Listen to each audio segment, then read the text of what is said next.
That's strange. We appear to be caught in some kind of net. No, it's sticky like a web. Well, let's hope its owner is attentive, or we might be here a while. I guess I'll just continue with the news at large. Yes, so welcome back. Yeah, welcome back. We're going to go and do...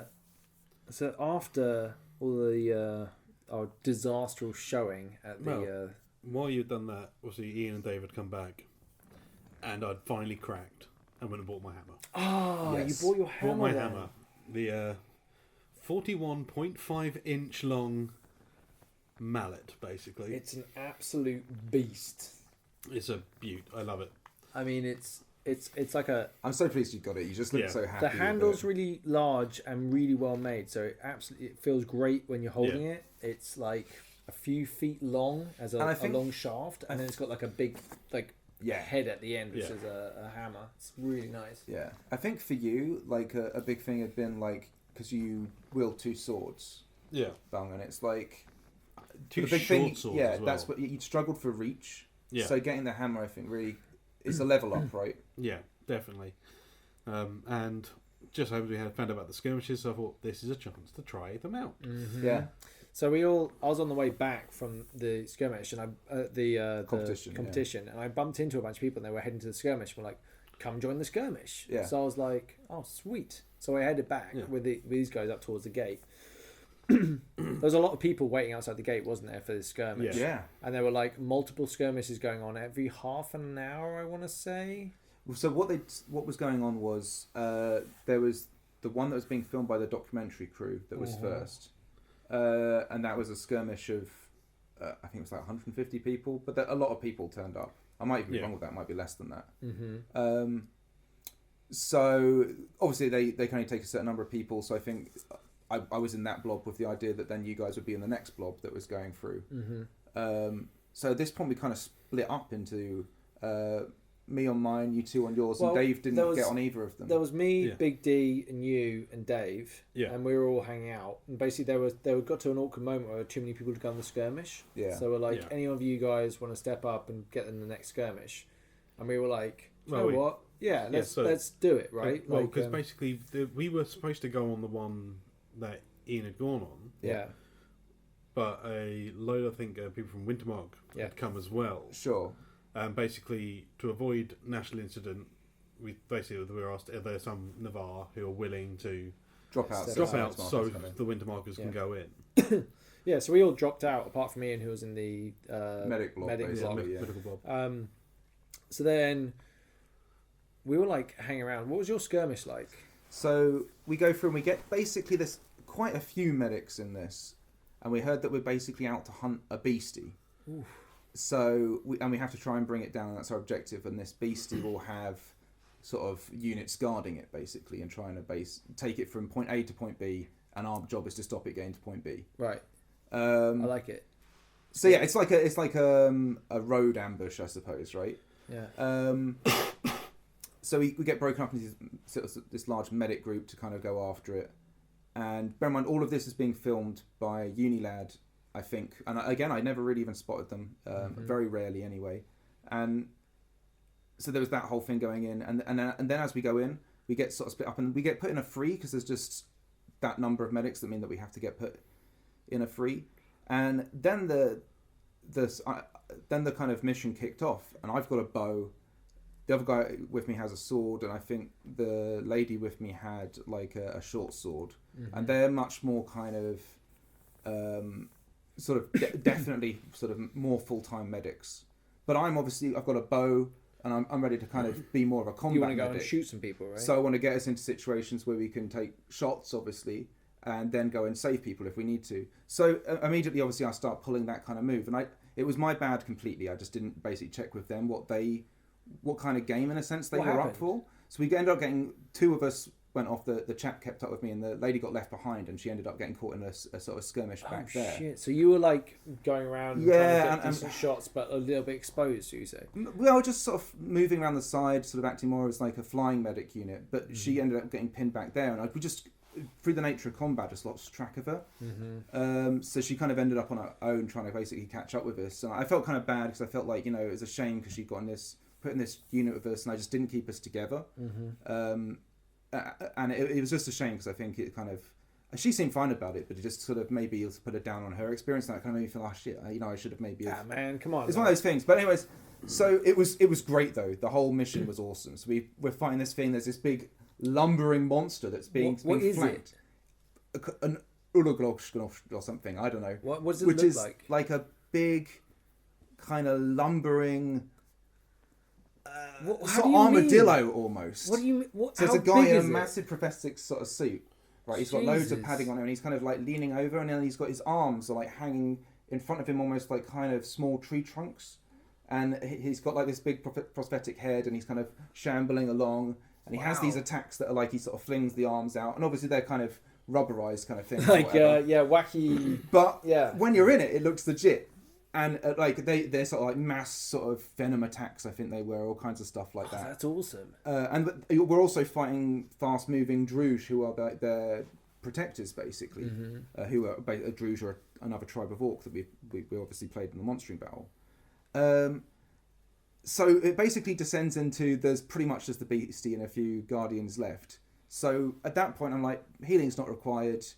So I draw 4 arrows, and I just start sort of walking towards it, taking shots, and my memory of it has turned it into like, I'm amazing kind of thing. But even though I know, right, because I'm purposely not putting the shots high power. So I know the guy in the mask, probably in the whole bodysuit, probably doesn't even recognise that my hits are hitting him.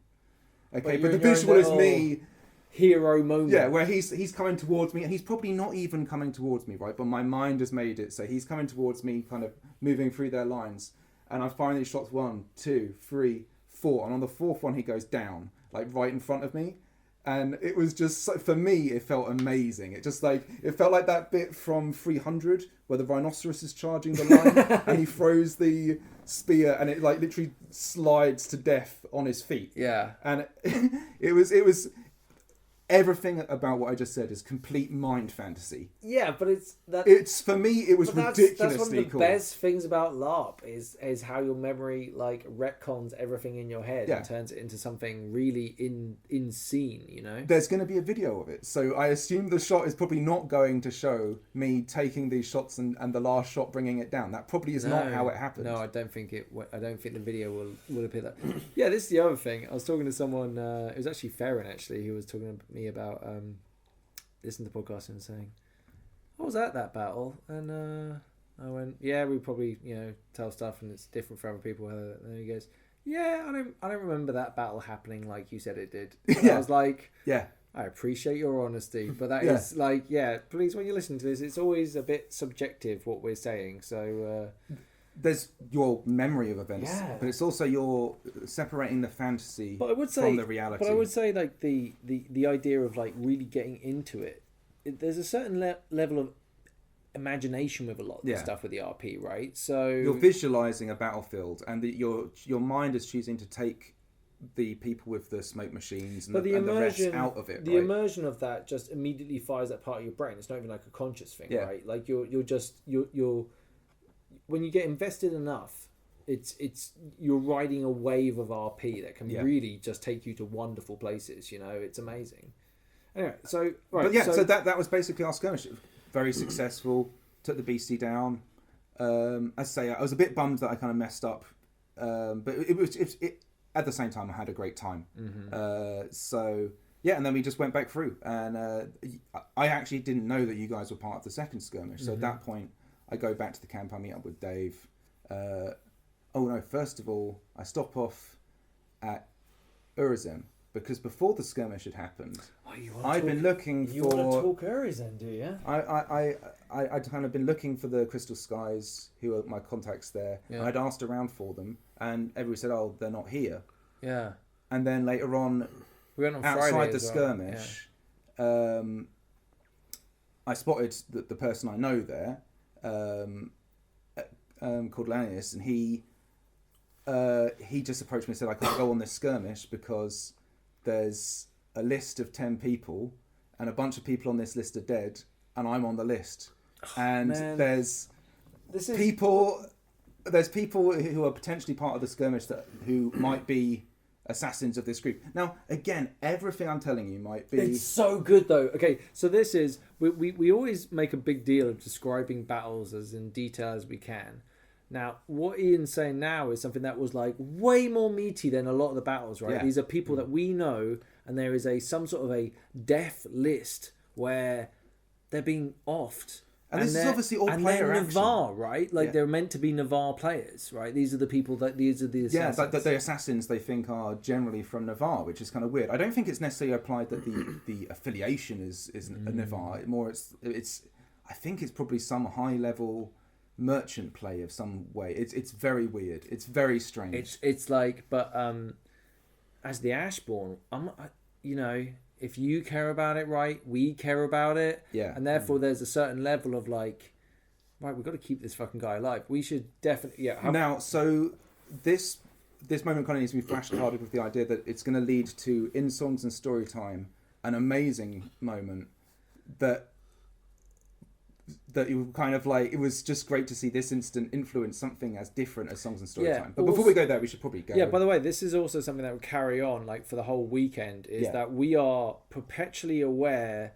that there might be illicit forces around you. And then when you're walking around a camp where maybe a third or more of the people are armed at any given moment, and it's like it's paranoia is a wonderful thing. Well, you got to remember, there is a section in Navarre called Murder Alley. Yeah. At least nicknamed. And the thing was, when he said it said like, because he said, and that's why they had basically, when I'd asked if he was around, he told everybody to say that they weren't around, right? Yeah. So that's why that was being done. So it kind of just made all that context. So I thought it was like I just couldn't find them, but it's in actual fact disinformation had been spread, so I couldn't find them. Yeah. You and were it's like not meant to find them, right? There's deliberate. There was subterfuge involved. Yeah, right? but then it was really cool because he obviously came up to me and understand that whatever it is, I'm not part of it, right? And he kind of trusted me that much, which is kind of really cool, right? Like it's nice. IC and OC is just really and that's cool. when you shanked him. No. So it's like but then I was like, no, I think he said to me, and they may possibly recognize you from talking to me, and he kind of like then sort of looked at the mob of people going off in the skirmish as if there were people in there he was kind of looking at. And I kind of looked, and I just picked out faces, probably completely the wrong faces. Yeah, but you're like... But I was like, okay, these 4 people that I visually just sort of acknowledged could potentially clock who I am right now. And this turned into a thing where I would see these 4 people in different combinations all the time, right, throughout the rest of the event. So wow. All of that is context to when we get Songs and Storytime. So we should go into. But also, skirmish. I went unarmed Friday night when we were drinking loads in the Navarre camp, and then through talking to you on Saturday, I would never. And also, I got into that fucking shenanigans of those Dawn people. I was really fucking worried about retributions. I was seriously worried they were going to come and fucking kill me. So I was like, so I went armed everywhere else I went that weekend. We all did, right? We all took personal security a lot more serious. I've always been fully armed. I never go anywhere without. Yeah, and never. It's very rare that we go by ourselves anymore. Yeah. Like, this says a lot. And this is all cool, by the way. That like having this as an element of play is really cool. Massively, I love it. It's so fucking good. Yeah. So anyway, your skirmish, because obviously you were. Oh, yeah, the skirmish. So I don't know about you. Well, go on. Well, I just remember basically, obviously we stood down and then we're just all hanging around waiting for another skirmish to be announced. Basically, was ours to stop some? Ours was to go and ritualists, kill a specific, like a monk or a priest or something like that. Yeah. Okay. Within a but certain we time. had to do it really quick, so we had a 15-minute time limit for the thing, and we had to go in there and just basically do it. It was weird though, wasn't it? Like I felt like as a group, we really felt like a collection of extra parts. Right. Yeah. There was no real big group cohesion. I mean, maybe 50% were one unit, and everyone else were like Navarre, but Navarre very bitty. And when we came through, we started to walk along that big, like straight through the field thing, and they did the whole left flank through the trees, like orcs. And what really should have happened was the main bulk of the force, again, should have carried on going, but with a skirmish force to protect its left flank. Right. Instead, we were kind of this weird, bitty one blob. Yeah. And when they attacked, people started running, and there wasn't really a solid line. The people that did try, and a lot of people just got kind of hit and knocked down. There was also some very good archer fire going on. Right. I caught an arrow in the face again, which was brilliant. But as the moment there was actually a player down, so I actually knocked my glass off because I didn't have my things on. Yeah. So I forgot those, the things that hold my glasses on. Oh, also, let me talk about my fucking greaves. Yeah. Ian got me these wonderful. They're like oh, they're aluminium, but they're like metal, and they're like a full on forearm and hand greaves, right? Like a glove on the hand. They're awesome. They make me want to punch things when I'm wearing them. They're just like, they're really awesome. Yeah. But stupidly, I didn't even think about the fact on the inside there are rivets holding the armor together. Yeah. And they correspond to my first knuckle and my last knuckle and where my thumb is. Yeah. Right. And as people are bashing into me with their weapons and generally the melee and all that stuff, that is digging into my hand and breaking the skin. Yeah. So after the first like monstering battle, that sucked pretty hard. For the skirmish battle, it really sucked. Oh, your hands were. Yeah, do you know what? I didn't bloody... at the time. This isn't the sound of macho, but the adrenaline's so much you honestly don't really notice. You're kind of just having just getting on with it. But the man down during the battle kind of saved our asses because we were really hanging out. Yeah. Got the person up. We carried on battling quickly. Someone came up behind and then kind of just yanked them. So we got rid of all the orcs. Sure. But then there was a weird moment where the objective was kind of heading off to the left towards the gate, and there was 2 stragglers off to the right. Right. Yeah. And there were like a few calls off to the right, and then loads of our forces booked it after 2 people who promptly just ran away, right? And, and it was just like, no, don't just let them go. Yeah. We've got this here, and just like... So the rest of the forces carried on trying to go for the objective, but the time that everyone had kind of formed up again, the battle was... We'd killed everyone, but there wasn't... the objective had got through the wall. Right. So it was a bit kind of like, man, it kind of sucked, but I kind of get how there was a bit of a kind of confusion on command and everything. Like, it just wasn't... It wasn't a gelled mission whatsoever. No. But so we survived. That was good. We survived. Obviously, hung out with the Big D. Found out I got to use Stay With Me on Big D. Oh, nice. Nice. Yeah, my second hero point for the day. My last one. I managed to get Darius up, which honestly was a great privilege. Yeah. Yeah. Yeah, and that's what he told us about the brand he's created and taken. Yes. Yes, a brand, which is like literally a brand, right? Yeah, it's branding on the skin that's kind of like ties you to an oath. To an oath, yeah. What an awesome concept. It's so cool. And what is his brand? I believe I'm probably absolutely ruining this, but to sort of paraphrase it, it's basically he is going to do everything in his control that with anyone he takes into battle with him, he brings back out of battle. And we take these with him, like for him, effectively. Is that right? Well, the idea is that you're thinking of potentially swearing it. Yeah, you swear his oath, and basically agree to the whole thing. Where basically you end up working. So like, if you take people in either with your same brand or without, if they come with you, you're making sure they leave the battfield. Yeah, I like that idea. It's so cool, and it's about kind of like taking on a level of leadership and bringing your guys back. Mm-hmm. Yeah, you know, I think it's really good. Oh, also, we should mention before we went into that skirmish, the really nice Scottish guy that we were talking to. What's his name? I think you've got his name. I do. You turned up with a tiny little tomahawk. Yeah, so we're all standing ready to go to battle, and standing next to me is this guy, which his name is. His name is. John Cena. Who listens to a podcast like this run this badly, honestly? But anyway, he's standing there and he's armed with a tomahawk, and it's like this tiny little thing, and he's really fucking excited about getting on this thing. Yeah. And I'm like, "You got anything bigger?" And he's like, "No, just this." And I'm like, he was saying, "Oh yeah, I just need to watch myself and blah, blah, blah." So I turned to everyone else, all these Navarre guys, and I'm like, "Anyone got a weapon larger than a toothpick?" And then everyone looks around, and then Bungle just draws out one of his swords because you're ambidextrous, right? Ambidextrous. I've got the hammer now. Yeah, so he's got a spare weapon. So like, well, this is a spare sword. Yeah. Yeah. So, well, take. Gave it to that guy, and it was like, and it was just like, that was good shit. And funnily enough, as I was walking through the camp, like, I think it's the same day, walked past him talking to someone, he goes, and I don't think he didn't even realise we were there as we were walking past him, he goes, yeah, and the Ashbourne, they lent me a weapon for the skirmish, and I went, you're welcome, as I walked past, and he didn't even see us, and he was like, look back and went, hey, and I saw us. But that was really cool. His name was Andrew, by the way. Andrew, yeah, really nice guy. Really cool guy. good. He came around a bunch of times. I think he even helped in the competition, didn't he? He might have done. Yeah, and I'm sorry to everyone that was involved in that. Yeah. Jesus. But he was just great. He popped around all the time and had a bunch of chats. It was just cool. Right, Yeah. can we talk about drinking now? Yeah, that's basically that was our skirmish. Yeah, so we went to the skirmish. As per tradition, we decided that we were going to get drunk. And bear in mind, we'd made a couple of friends at this point, right? Like, we were having... is that when Jeffrey showed up? Jeffrey showed up before this. He may even have been on the Friday. I can't remember. But he showed up, and he did this really interesting thing. Bear in mind, again, we don't know him, like in terms of, like, we'd never seen him Jeffrey, before. if you don't...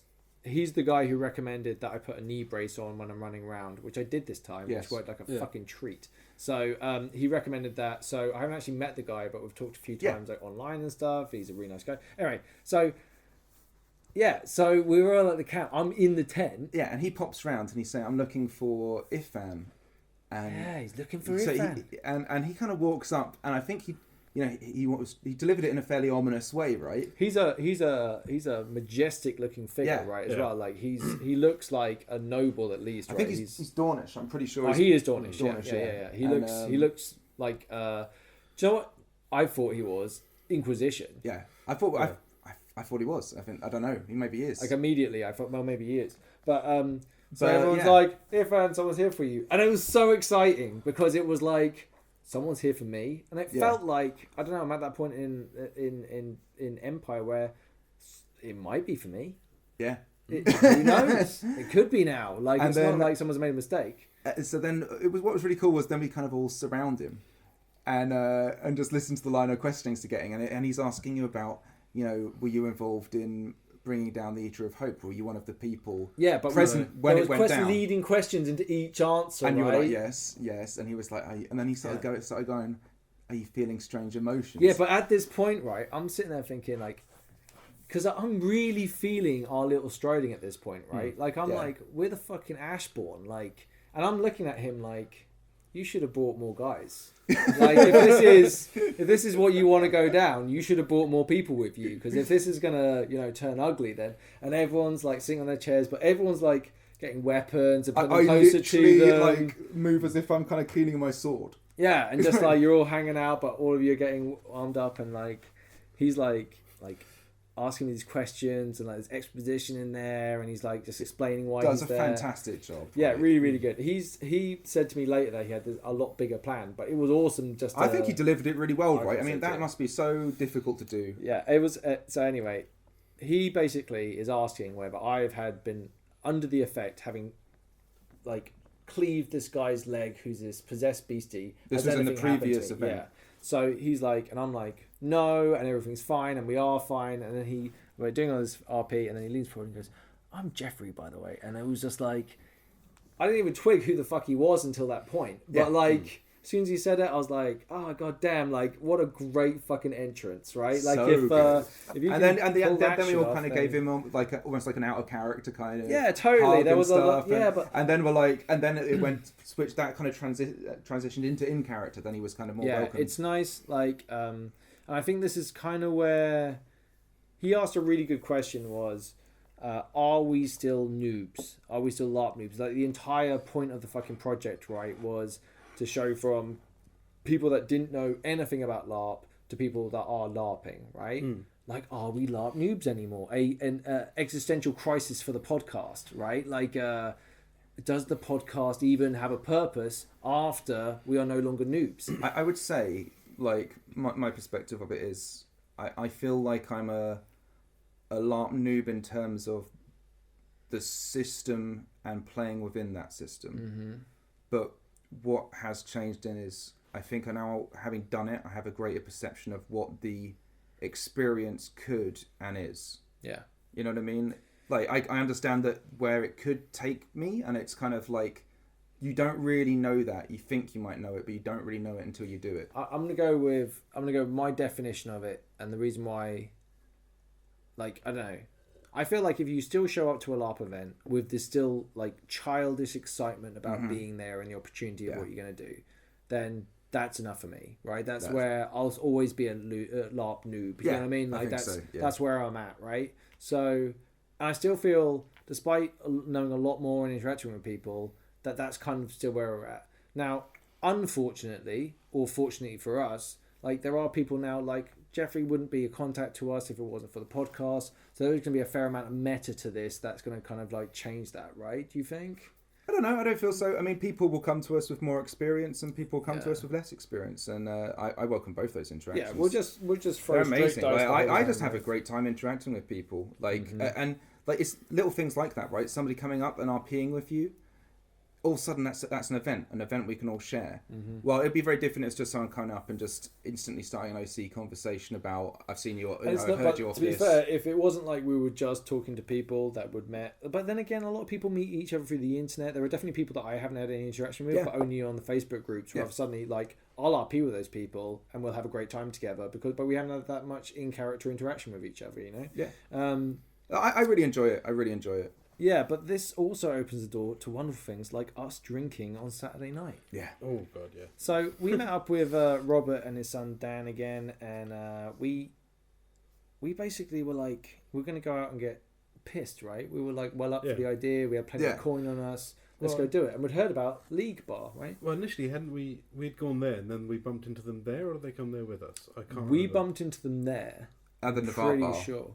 Oh, was it the Navarre Bar? Yeah, we had a drink there. Did they meet? Oh, did we say that we're going to meet them at the? No, that was the night before. I'm talking about on Oh, Saturday. yeah. No, I Oh, think you're the right, Saturday right. we just bumped into each other. But Yeah. all of it, I think we'd spoken about the League Bar we earlier. kind of mentioned it, yeah. Was it P cocktails? Cocktails. Okay, so I actually got in Oh. touch with these guys because I was like so fucking awesome. Right, so where? I think it was the Peacocks. Ah, there we go. Okay, it's the Peacock something. P cocktails. Cocktails. Is it? Yeah. Oh my god, this is So yeah, see, it's- this is it's- what we do even if we try and make notes. It's Yeah. not even. It just slows everything down. No, I which don't is have even notes. Yeah, and you But just, I you got, just I remember. got. Okay, all I have here is a list of the cocktails that they have. Okay. Yeah. No, good Um, selection though. And it was so So good. how do you pronounce that? Do you reckon? Oh god. I don't know.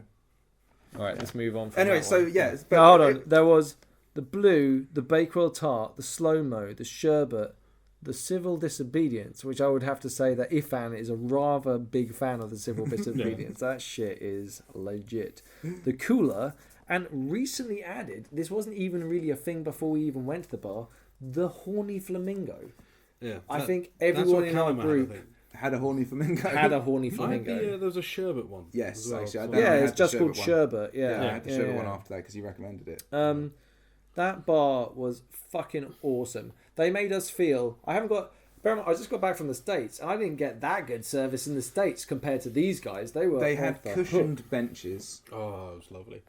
that you and having a cushion underneath you when you And sit a down. cushion in medieval periods. That shit's worth It was gold. all Yeah. under a canvas. Mhm. He came around and turned all the lights on for us. He was so polite. Yeah, and that's that. It was and he was RPing it obviously really well because that's kind of how they are. They, Who was it that said about? If you want us to light the brazier, let well, us that's know. what I was going to say. So Yeah. between these two cushion benches is this brazier, and we kind of joked as that's awesome that you've got brazier here. And he was just straight up, if you want, I'll light that for you. And we were just like, wow, that would be like I don't think we did. No, we didn't. No, we but We didn't need to be No, fair. we didn't need to. It was still lovely time. It was just like, it was awesome. Like it was really cool service. Just made a really good RP sort of experience of it all. And this is a complete player-run bar, you know. Yeah, so Yeah. we're kind of hanging out, and then another guy shows up called. So Oh god. What? Sinwig Sinwig. from the looks of it. How Yeah, you kind of pronounce that? Right, Sinwig, and he was a man who's a Navarre guy, but spoke with a Varushkan accent. Yeah, his mother was a Varusian. Well, she was the fourth best prostitute in Varushka. She was the fourth best prostitute in Varushka. Used to be third until her sister. His sister. Yeah. Needless to say, we had a wonderful evening. Oh, he was absolutely and amazing. like Rob was there and Yeah. Dan, and it was like we just had a really good night drinking, right? It was like, those great. cocktails were really strong, but we were having a really good time. We went to the marches where imagine like what was there, like getting on to like 10 of us or something? Yeah. And we walked into the Marches, which is now one of my favourite bars, by the way. Yeah, That really tavern lovely. in the middle of Yeah, nowhere. And there's that guy who was come join, sit with us. Yeah, like just that whole bar. I love the marches. I love the feel to the place. I love the drinks that they have. The barman's fucking cool. Just and how welcoming they are. We all sat down, and we're a big group of murdering Navarre, right? Compared to what everyone thinks of us. Yeah. So, but we were like welcoming people over and having a drink, and just it was a good time, right? It was great. Well, the other thing is we sat down on the table and there was a guy who had left his stuff there to go and get something. He came back and we just invited him to sit with us and stuff. And then our wonderful friend started telling this story. And So good. so he, in this kind of Varushkin, which is kind of like Eastern European kind of accent, he kind of has kind of accentuated. He's then sort of telling this story, and it's just a great experience. Do you know what? We shouldn't go too much into it now because I have something planned, which hopefully will illustrate a lot of this stuff. But Yeah. his delivery of this RP story was so much fun. We were just everyone in the group was like RPing. Yeah. And like the more drunk we got, we would kind of drop RP and have a bit of like it was just like we're complete strangers and we were having some really nice fucking just communication with each other. Yeah. But he never dropped that Varushkin accent. He did it once. Yes. No, he did it once just to be out of character, and everyone was like, "Holy shit, that's your real accent." He's like, "I'm sorry, I'll return to." So And just it was, returned to it. It was Yeah, so the few good. moments was when he so was talking good. like OC, but still with the accent. It's like And then even after that, we headed then on to Eurozen and drank at a Eurozen bar. the only bar in Eurozone. yeah, was which was kind of, pretty deserted. but it was kind of cool. It was kind of, I quite liked it. I love it. I just That I was sound kinda like an the end of the absolute evening kind of complete thing. booze head when I say this, but it was like I love going around, especially in that kind of a little bit of beer helps you get into that immersion a bit easier, and like reading other players and what's going on, and you're having a future. I love it. The tavern experience is Yes. one of the it's one of those staples of D&D and all these kind of things for a reason, right? Like for It's where players interact with each other. yeah, and you get to see NPCs essentially, which are of course your other players around you. They always which is have amazing. non-alcoholic drinks, by the way, if people Yeah. are curious. So we went to Varushka, who had a night market. Yeah. We popped in there earlier, and we had a delicious beer at a place that wasn't a bar because they sold other things. It just Yeah. happened to have bar at the time. He was also selling beer at the time. The Yeah. beer was actually really fucking good. Nice. Went back there. All of us got a beer. There was a big log fire, and we all sat around. Really great RP at the Varushkan camp. Yes. Because there's a big Amazing. fire, and everyone was kind of just shooting the shit. And people were curious about There's all us these as lights Navarre. and stuff hanging up, and yeah, they were asking questions about us and about Dave was situations. off RPing. I think everyone Yeah. kind of went off and did their own thing Yeah. because I was definitely talking to someone on a one-on-one. So Well, I mean, you ended up doing fortune telling. yeah. Okay. telling. So there was an orc lady there who was doing fortune telling, and this potentially maybe a highlight of my whole weekend, right? Yeah. Like, and what happened as an RP thing because of it. So, bear in mind, I tried to get my fortune read the time before, but we didn't get round to it with Yeah. that guy. So I saw this. This was like a tarot card kind of reading. It was thing, yeah. wasn't it? So she's sitting there next to the fire, but she's got like a light next to her, and she's got these tarot cards. There's a girl being having her fortune read, and I went forward, went like, oh, I waited, and then she finished, and I went forward. And she went. I think it was 5 cards for 10 ring, or 7 cards for 5 cards for 10 rings and 5 rings for free. And I was just like, I wanted to go big, so I put all the money down. She ended up doing a 3 card reading instead of the 5 card reading, Yeah. right? So she gave me my money back. But it was okay. And bear in mind, I'm not a person who's like superstitious in any way or believes in tarot cards or anything. But Irfan, I don't know. No, his feelings towards it are a little different, right? Like he's anyway. So these are the cards that I got drawn. Okay, first card down is the Crucible, right? Which is my past. Okay, the card is the Crucible.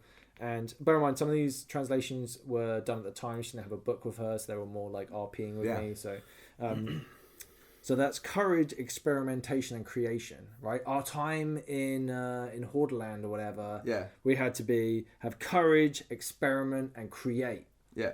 Holy shit, Yeah. that's exactly what the fuck we did do, right? Yeah. Like, so already, So a big part of our backstory is being that our Striding was formed outside of the Empire when we were a bunch of scouts and got cut off, right? who got cut off behind enemy lines, and then we found each other there, formed this striding, and basically had to survive for 3 years behind enemy lines, and then get back. So how fitting is that, though, right? Yeah, it fits in so well.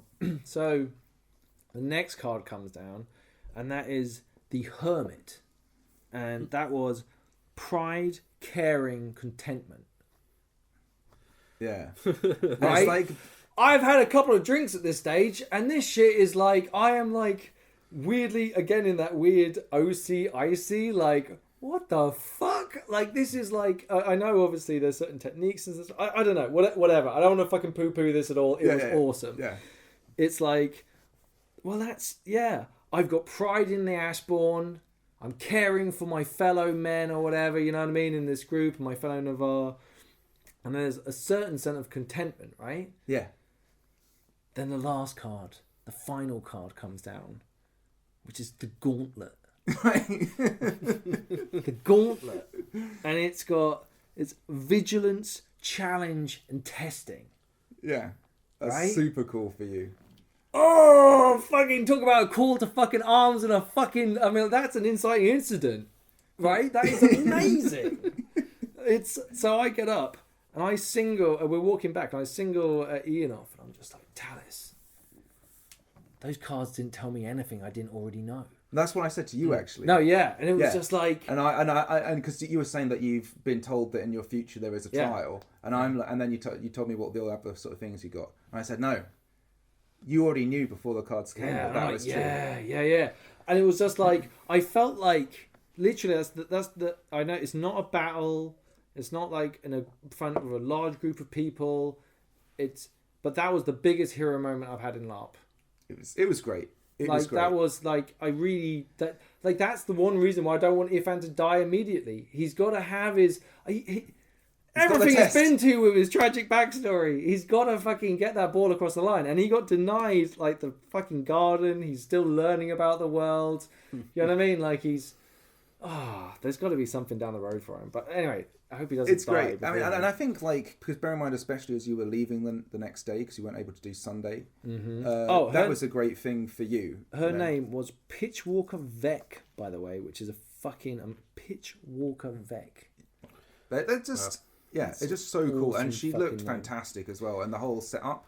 And we had like a fire going in the middle. And it was kind of like he was off to the side getting a reading. And what was kind of cool was everybody respected. You know, we all desperately wanted to come and sit and watch, right? Mm-hmm. We all wanted to basically ear in on it. But all of us were just like, no, just, that's his thing. And it was just cool. And because then it's much cooler about hearing it from you, you know? Yeah. It was awesome. Yeah. Right, so the rest of that night we headed back. Oh, we went to Song and Stories again. Yeah. Yeah. So go on. Yeah, we go for again amazing performances. I mean, I think I'd fallen asleep back at camp when you guys went to Songs and Stories. Yeah. I drank early bed. Yeah, we were pretty fucking wrecked, right? But yeah, there's great performances again. Okay, so this is bad. So Dave, we're at Song and Story Times, and Ian, honestly, he loves Song and Story Times, right? You're there and you're like, you get this glazed look over your eyes and like a little smile on your face, and you lean forward and you're just in it, right? You love it. And Dave like nudges me and I'm like, I'm probably doing exactly the same thing. And I'm like, And he goes, let's go and find that half Farushkan guy. He's serving at the bar just outside Navarre. I said I'll go and get a drink with him. And I was just like, no, man, no. I want to stay for Song of the Story. And he goes, oh, come on, let's go and have a one drink. And I was just like, man, that guy was pretty fucking funny. Let's go. So I get up and we start leaving the circle. And so then, you two go and I stay. Yeah, and then Dave turns to me and goes, what about Talis? And I look back and you've got that look on your face and I'm just like, do you know what? He's all right. Do you know what I mean? He's having a good time. So we head off and we go to the, what's it called? The Boar's Head, which is the path that comes out of the Navarre camp. Well, it's out of the forest part. That's still Navarre. Right? Yeah, it's still Navarre, but out of the forest area. Yeah, basically straight ahead of that, there's no tent. It's just a bar with some seats. It's just a table, basically. It's so cool. It's like... and it's okay. And I mean this in the most complimentary fashion. Like, I love dive bars in America. Yeah. Right? When Yeah. you walk into a bar and the shots are fucking huge and the drinks are just free poured and it's a fucking dive bar, right? There are guys with Yeah. teeth that are missing. I love it, right? That's my favourite place to drink at. That's what the Boar's Head is. Late doors, when you're in that drunken kind of just interacting with people and it's so crazy. good. Man, I love that place. We had a really good time just hanging out and like it's just banter all over the place and just drunken. Like there's a knight walks past in full armor and sits down and has a conversation with you, and then he wanders off, and then there's another whatever. I love it. That's Yeah. like that was awesome. Talking to him in the morning afterwards was brilliant. Because obviously on the way before the battle, we were out the front of the between the forest camp and the sort of field camp. Mm-hmm. We're just sitting at the bar chatting to him, sort of thing, and he was saying like, basically a winter marker just was sitting down just drinking, and he was just like, I really want to go to bed. And it's just like, Yeah. how about one for the road? And the guy's just not taking the hint. He's like, how about keg for the road? I'm going to bed. Did he tell him to fuck off? No, he didn't. I Oh. think he just said like he was. Just I think waiting, he was just like, wouldn't fuck off. yeah, yeah.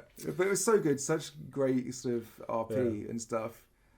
Right, so then went to bed. Well, yeah, you went to bed, and Dave came and sat next to me, Yeah. and we continued to watch Songs and Storytime, which is great. And great performances throughout. Yeah, shit. But then, bear in mind, so all the way through the day, I started seeing these people, and I've said probably a few times a day, just because he's generally been the person in close proximity when I've been thinking about it, reminding about that there's this list, a person I know is on it, I've seen a bunch of people, and they may be tracking my movements. Mm-hmm. To what end, I don't know. And now all of this is probably just complete head fiction for me, right? But he's got that obviously in his mind, and I sit down and we're watching Songs and Storytime, and then he says to me, Isaac, things might get a bit tasty. Dave said that to you. Dave says that to me, and I just like, I was still so in Songs and Storytime, I didn't realise. I had to get him to repeat it like 4 times. Mm-hmm. And then he basically looks over, and there's these 3 people watching me, okay, or looking over at us, right? And I just glance and sort of look back, and I'm like, oh my God, what if it's these people and I'm on this list? And it was just so cool. It was probably, again, complete head fantasy from both of us. But I drew my sword real slow, and I kind of just placed it on my lap and kind of leant over it to kind of hide it. Mm-hmm. The guy who's sitting to my right is like a real prominent kind of like sergeant guy. He's like the big guy that we talked about. Like, so he's like a big deal. I can see him looking at me, putting my sword on my lap, and I see him kind of then adjust himself, and it probably, in my mind, again, all probably head fantasy, but in my mind, he gets maybe our weapon ready, right? And there's this whole kind of knock-on effect, and nothing happens. I love it as nothing happens. I love it as a comedy sketch. The idea of a bunch of just like badasses, like all sitting around, all armed to the teeth, and then they one by one they get freaked out by each other, so they all draw weapons and get ready to strike each other, and they go, why has everyone got their weapons drawn? What? Who's going to fight? Oh no, sorry. They all put their weapons back again. And it was just like that. I thought he was going to stab me. I was going to stab me. I only drew my weapon because of that guy who was going to fight. He was going to stab him, and it's just It was so crazy. I mean, and again, complete head fantasy probably. Although the next day we did hear about 4 assassins or something. But People kept saying about their assassins during Songs of Storytime, apparently. But again, I don't think that's got. And I'm pretty sure it has nothing to do with me. Like, but. It's just in the head fantasy space that it could possibly be. It's amazing. It's like the RP of it was just incredible, right? Just sitting there watching a really entertaining performance, right? And then, but there being a threat. It's just such a weird set of emotions the ever-waking to be in. danger of getting murdered in the Navarre camp is definitely getting real, right? Like, But yeah, so it was, and then just basically headed back to bed, and it was great.